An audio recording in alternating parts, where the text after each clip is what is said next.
class. Sorry, before I proceed, do we have students in attendance who were part of our last class?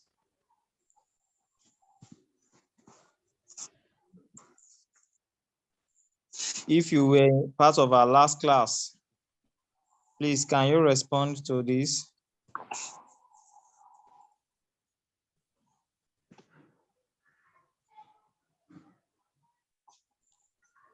Hello?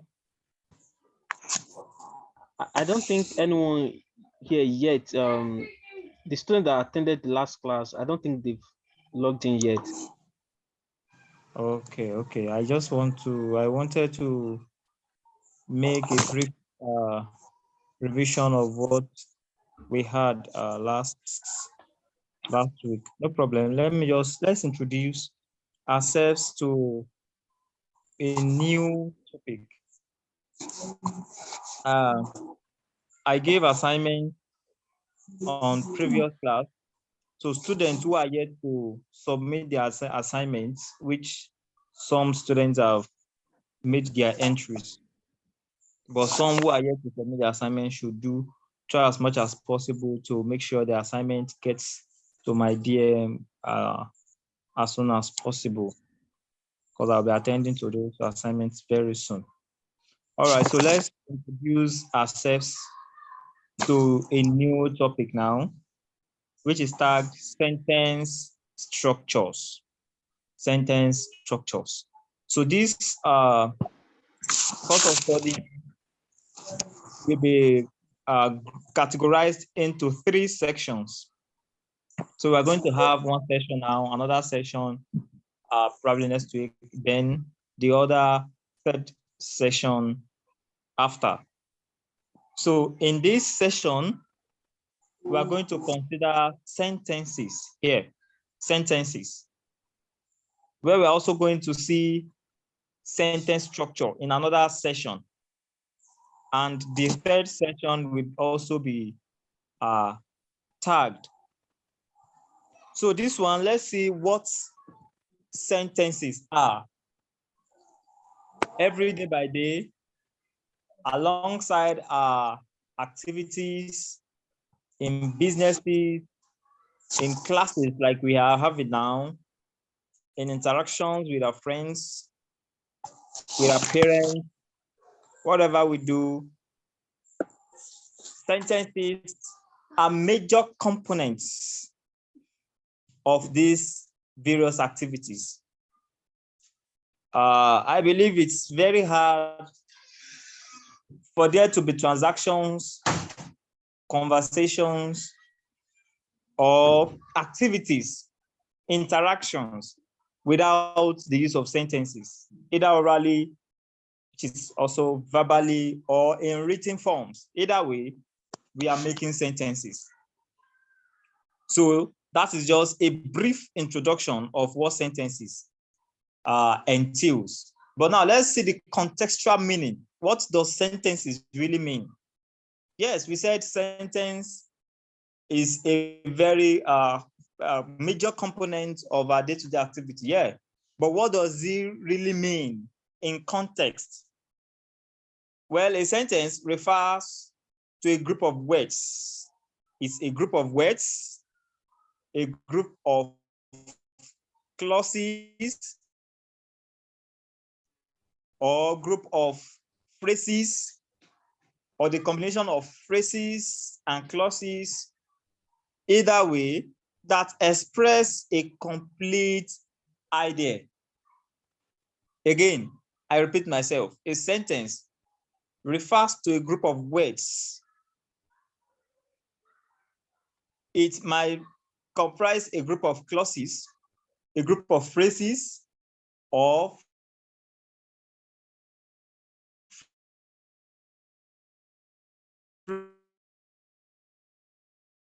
phrases sense until your group of words can express or pass a complete sentence to the other parties or party you are dealing with. Sentences are vital in writing since they help you to express your thoughts You express whatever you have in your mind. They are very vital. It is therefore very crucial to write sentences that are complete and which follow grammar rule. It is not by joining together your words, your phrases and clauses, then you join them together and you say you have formed a sentence. No, there are some certain principles, some certain rules. Like we have the principles of Concord, which we have treated on this platform. You also have the principle of mechanics, your punctuation marks, clauses, phrases. You must follow these principles before you can ascertain that you have just presented a very good sentence or good sentences.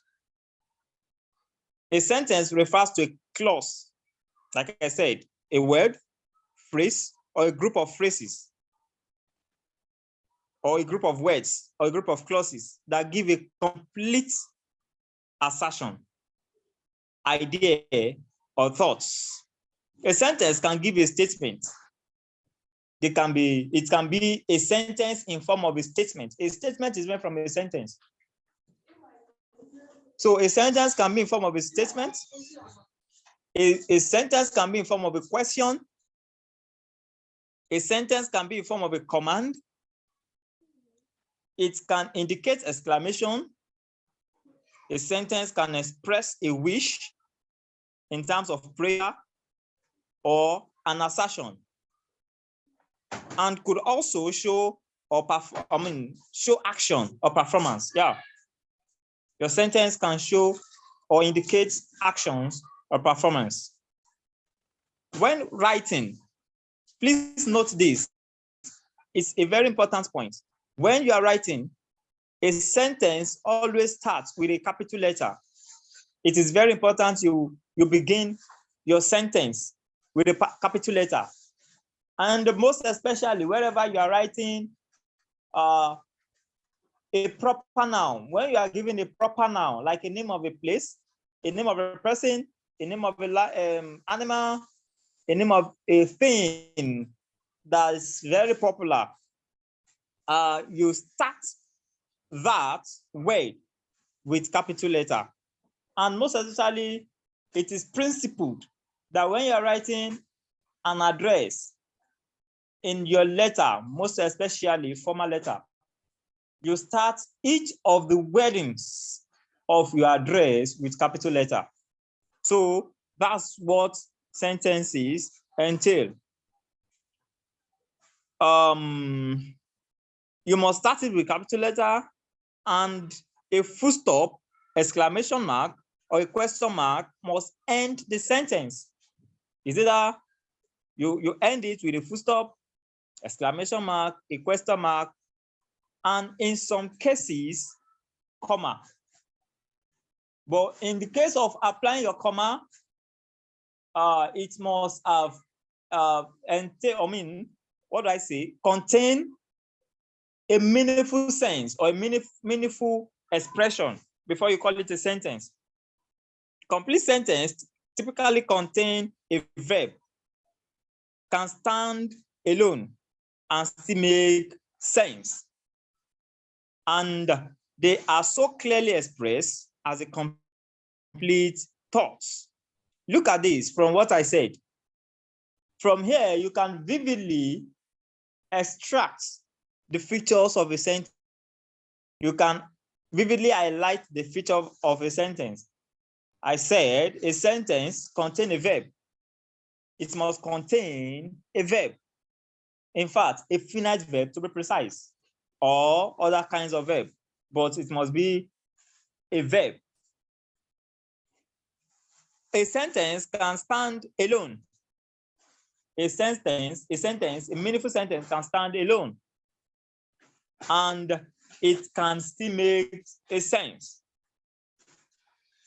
They also express a complete thought.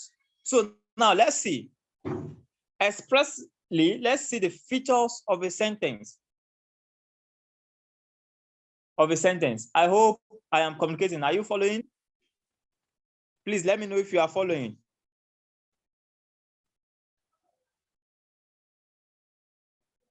Hello, am I communicating? Yes, you are Anybody in the communicating. class? Okay. Yes. Okay. Let's move. Let's see the features of sentences or features of a sentence. I'm coming. I'm having a technical. Okay, fine. Let's move. First and foremost, a sentence must have a capital letter at the start. Like I've said earlier, you must start off your sentence with a capital letter. And most especially when you're writing, probably in the midst of your sentence and you're presenting a proper noun. That proper noun, such proper noun must start with a capital letter. For instance, the name of a person like Tunde, Stephen, Prosper, Abigail, Marvelous. You must start it with a capital letter. And a name of a school, JCSF. So you must present that with a capital letter. You are starting the name of a school, Royal High School. You are presenting the name of a place, Lagos. You are presenting the name of a country like Nigeria. You must start such place or such word with capital letter. So a sentence, that's first one, a sentence must have capital letter at the start and a period, exclamation mark or question mark in the end of such sentence. Very important. Secondly, a sentence should express or idea. Before you can see an expression and call it a sentence, it must have what is called a complete sense or idea. Otherwise, it is not a sentence. Also, lastly, it must have a verb and a subject. Just like the principle of Concord that we treated sometime on this platform. We talked about the principles of Concord, which I titled the first principle as Almighty Principle, which is not as subject and verb principle. Subject and verb principle, which states there must be a subject and a verb. But if the subject is singular, the verb must be singular as well, and vice versa. So in this sense, before you can say, oh, wow, this expression is a complete sentence, is a sentence, such expression must have a subject and a corresponding verb to it. So, for example, the happy father. Look at this expression, the happy father. This is a phrase, and it's not a sentence since it does not have a verb. It's just a phrase. So that is why we have clearly spelled out what a phrase is, what a clause is, what a sentence is. We have the structure of a sentence. How do we generate sentence? We have from the morpheme to the phrase, from the morpheme to the word to the phrase to the clause, and from the clause, then we have sentence. So you can't just present an expression without properly following the principle and you say, oh, yes, sir, I've just expressed myself in a sentence. No. Look at this example one that I said, the happy father. The happy father is just a phrase. So it isn't a sentence since it does not have a verb. It does not state anything about the happy father. Phrase does not give a complete thought.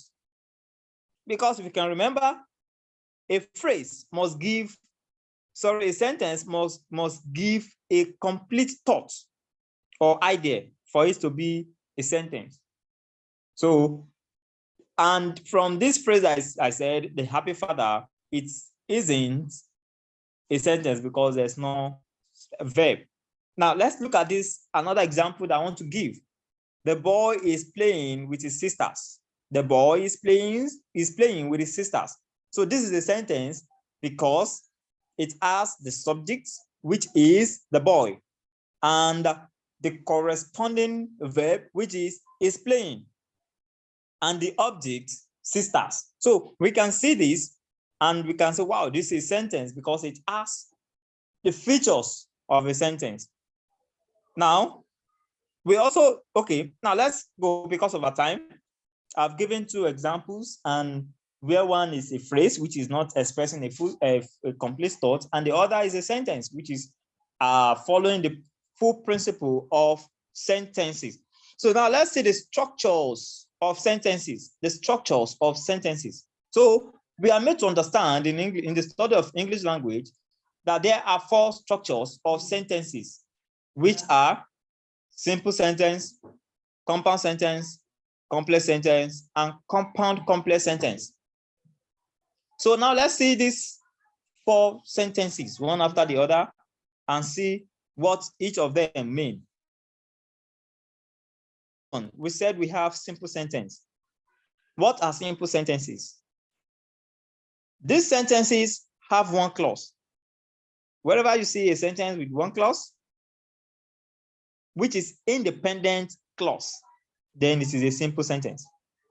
So this sentence, a simple sentence has one clause, which is independent sentence. Independent clause rather. The clause usually expresses just one idea or thought. Additionally, these sentences only carry a single verb. You see it express one idea, a single verb. It usually consists of one independent clause. When we get to the second part of sentence structure, we see what clauses, phrases are. So, simple sentence always consists of one clause, which is independent clause. Example, the boy is going to school. You can see from there, it is a simple sentence because it has just one independent clause. The boy is going to school. So there's no additional statement explaining where the school is, what is going to do in the school, or whatever additional information to that idea. No, it's just telling us that the boy is going to school and nothing more. Also, Esther is a gossip. This one is telling us that Esther is this kind of person, not telling us what happens to him for us to derive or deduce that, oh, he's a gossip. The teacher is teaching in the class. The teacher is teaching in the class. So yes, we say the teacher is teaching in the class. Who are the kind of people he's teaching? No additional information. What subject is the teacher teaching on is not included. Where is the class? No, not included. So it's just one idea, one thought. So it is a simple sentence. So let's see the second one, compound sentences. Compound sentences. What are compound sentences? Compound sentences refer to sentences whose independent clauses are more than one. With a simple sentence, we have just one independent clause. But in compound sentences, independent clauses are more than one. Meaning, their minimum independent clauses are 2. When we say more than one, so that may be 2, 3, 4, 5. So they do not have dependent clauses. Note that compound complexes have more than 2 clauses. I'm sorry, more than one clause, more than one clause. So it might be 2 clauses, 3 clauses, 4 clauses, or whatever.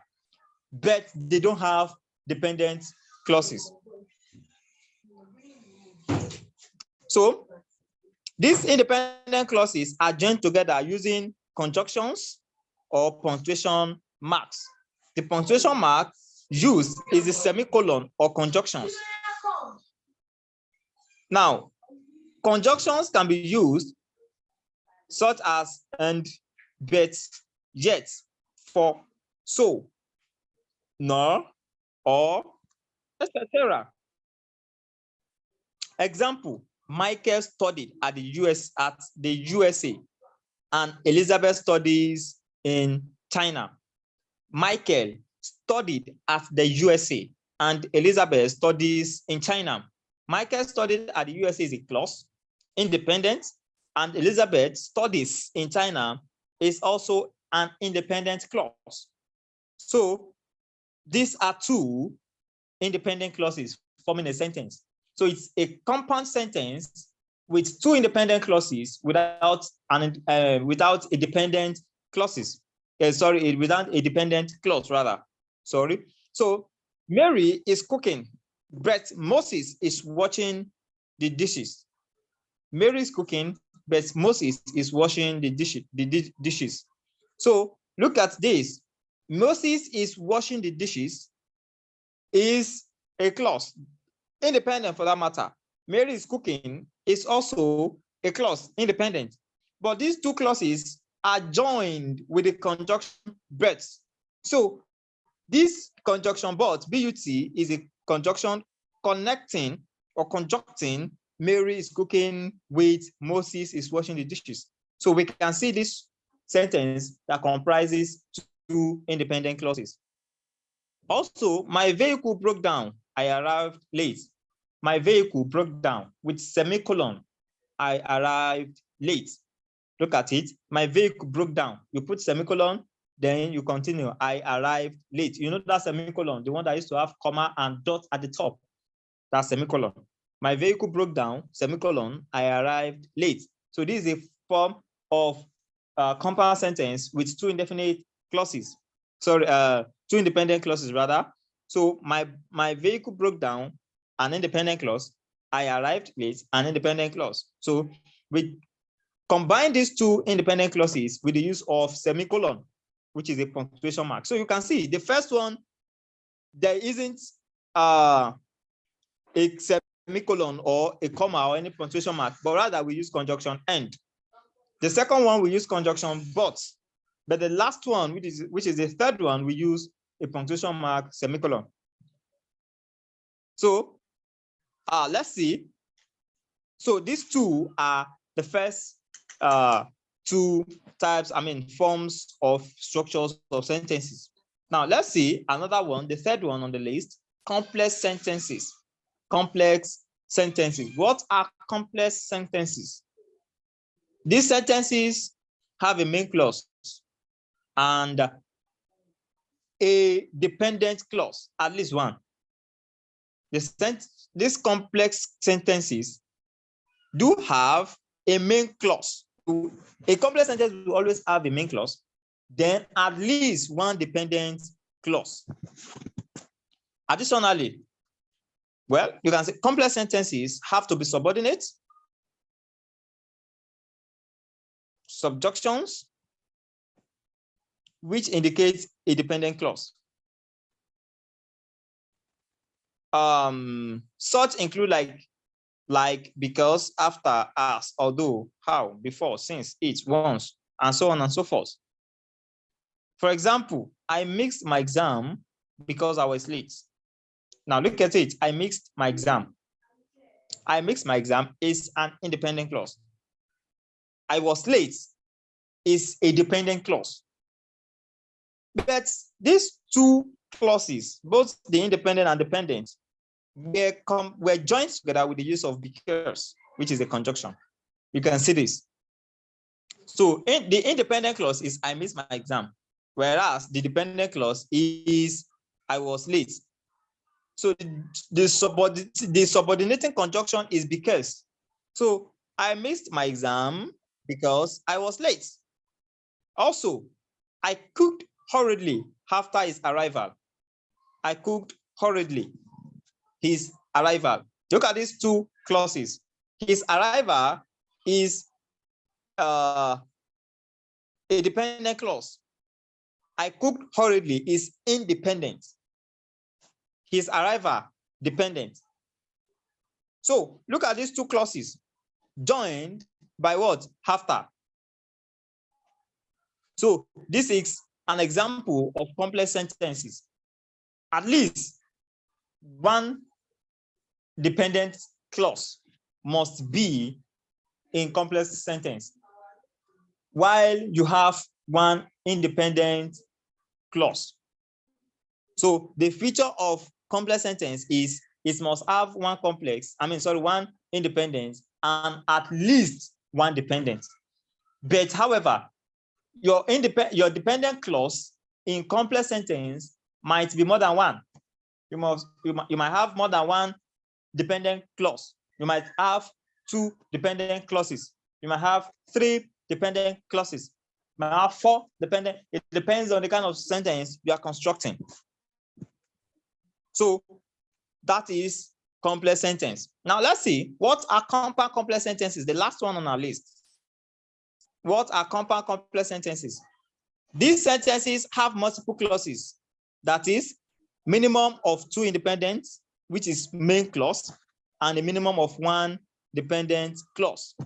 So in compound complex, you have a minimum of 2 independent clauses, minimum 2 independent clause, which means you have more than 1 independent clause. It might be 2, it might be 3, but it used to be more than 1. It must be more than 1. You must have 2, 3, or 4 or more.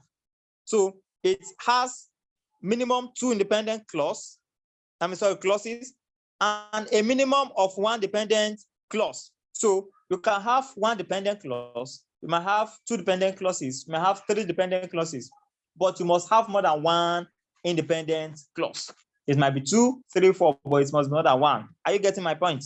So, example, Mary didn't sit the exam because she came late, so the teacher was angry. Look at this sentence. Mary didn't sit the exam because she came late, so the teacher was angry. Mary didn't sit for the exam because she came late, so the teacher was angry. Look at this. The independent clause in this sentence, the independent clauses, like I'm saying here, from what I wrote down, the independent clauses are Mary didn't sit the exam and the teacher was angry. Those are the 2 independent clauses. Mary didn't sit the exam, and the last part of the sentence, the teacher was angry. Now, on the other hand, the dependent clause is because he came late. That is the dependent clause. So we have 1 dependent clause according to the sentence and 2 independent clauses. Don't forget, Mary didn't sit the exam is the first independent, and the second independent is the teacher was angry. But the dependent clause at the middle of the sentence is what? Because she came late. So that is an example. Example 2, the teacher who is on duty is incompetent, but the principal is competent. The teacher who is on duty is incompetent, but the principal is competent. In this case rather, the independent clauses are the teacher is incompetent. You can say that it is expressing a complete sense. The teacher is incompetent. Another independent clause, the principal is competent. The principal is competent. You can say that. Now you can see who is on duty is now dependent.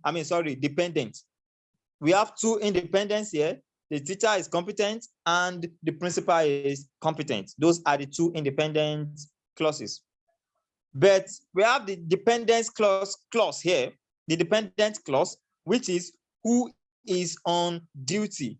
Who is on duty, that is dependent, because it does not express a complete sense. So in addition to subordinate conjunctions, dependent clauses can also begin with relative pronouns like whose, whom, which, and we have relative pronouns whom, whose, whom, who, which, and that. Those are the relative pronouns. So you can also start them. So, for instance, the teacher whose pen was missing is with the principal. So you can say that. So it's not necessary to start your dependent clauses with who, like I used in my own sentence here, or it's based on my own, the kind of expression I want to, the kind of message I want to give out. So that is that. Because of our time, we have seen the structures of sentences in terms of simple sentence, compound sentence, complex sentence, and compound complex sentence. Now, lastly, let's see the types of sentences. What are the types of sentences that we have? Please don't mistaken structures of sentences with types of sentences. They are of different things. So now let's see the types of sentences. There are 4 types of sentences as well, which are imperative sentence, declarative sentence, exclamatory sentence, and interrogative sentences. So now let's see, in short, before our time runs out, types of sentences, like I said. Number 1, declarative. These sentences are the most common that we use every day. They refer to sentences that make statements or describe things or people. And this kind of sentences also express feelings and opinions, but they must end with full stop. Very important. Example, Mary loves eating beans. That's all. It's a declarative, it's affirmative. What we are declaring something that, oh, this is how it is, and it's to subjection. It's not that subjection. I am happy because of the forthcoming sport day. That's, you are expressing your feeling. You're expressing your feeling. So that's that. Now, his wife is smartly dressed. This one is descriptive. You are describing a person. So if you look at these 3 sentences, one is a statement affirming the statement. Another one is declaring my feeling. Another one is describing a person. So they are what we call declarative sentences. The second one, interrogative sentences. We use this one in asking questions. This refers to sentences that help people to ask questions. They must have a question mark at the end. You know that question mark. So they can begin with words like do, why, what, how, when, did, where, and so on. For instance, what is an interrogative sentence? So that's a kind of interrogative sentence as well. What is an interrogative sentence? Another one, did you complete your assignment? That's an interrogative. Do you know the answers to the mathematics assignment? Who is the school's participant for the contest? Who is the school's participant for the contest? So all these 4 sentences are interrogative. Also, we have the imperative sentences. Let's do fast because of our time. The imperative sentences. These are sentences that express a command, they express instruction, and also they express request. They always have full stop at the end, but could also have an exclamation mark in case of forceful command or demand.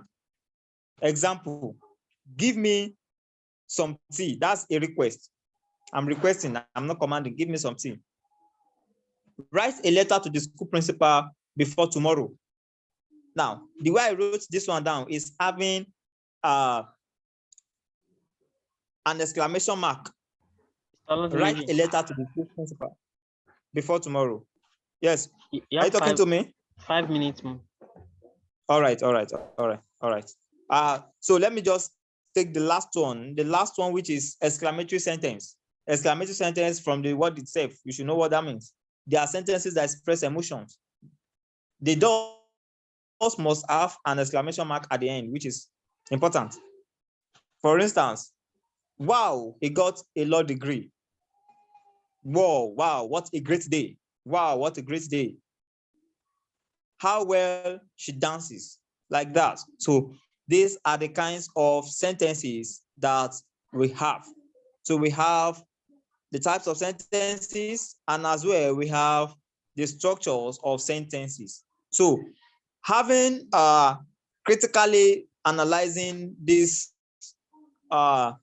content, the content of sentences itself. So you must have gotten a brief insight of what sentences are. So in our next class, we shall be taking this from another angle, sentence structure again, but from another angle, so that by the time we are done with the 3 classes, you must have gotten a full understanding of the sentences itself. So assignment is this: write out 10 sentences under each of the structures of sentences. Write out 10 sentences each under the fifth structures of sentences. So we'll be expecting your assignment before our next class. All right. See you some other time. Bye-bye. Sorry, does anyone have any question to ask? Any question? Okay. Anyone with question?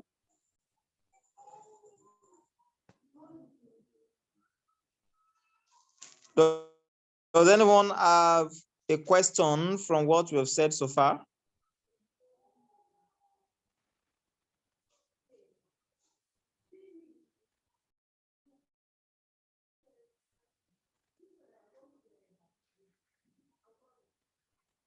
Yes, I'm still here. I'm expecting questions from the participants.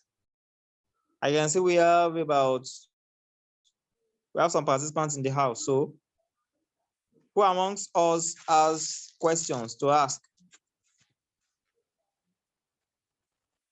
If you have a question, please kindly unmute yourself and ask your questions, please.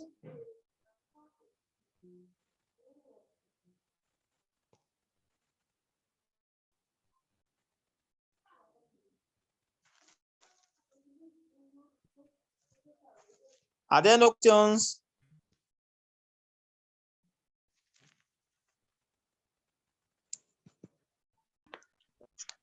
Okay. Zainab Ahmed, you want to ask a question? Yes, sir. Okay. Give Please be fast me, with it. sir. Sir, please. Yes, come with your question. Are you scared of asking question? No, don't be scared. Please come up with your question.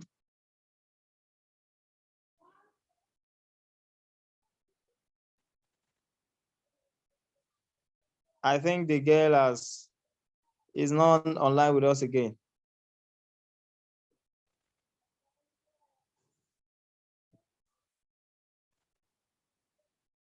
Are you still with us?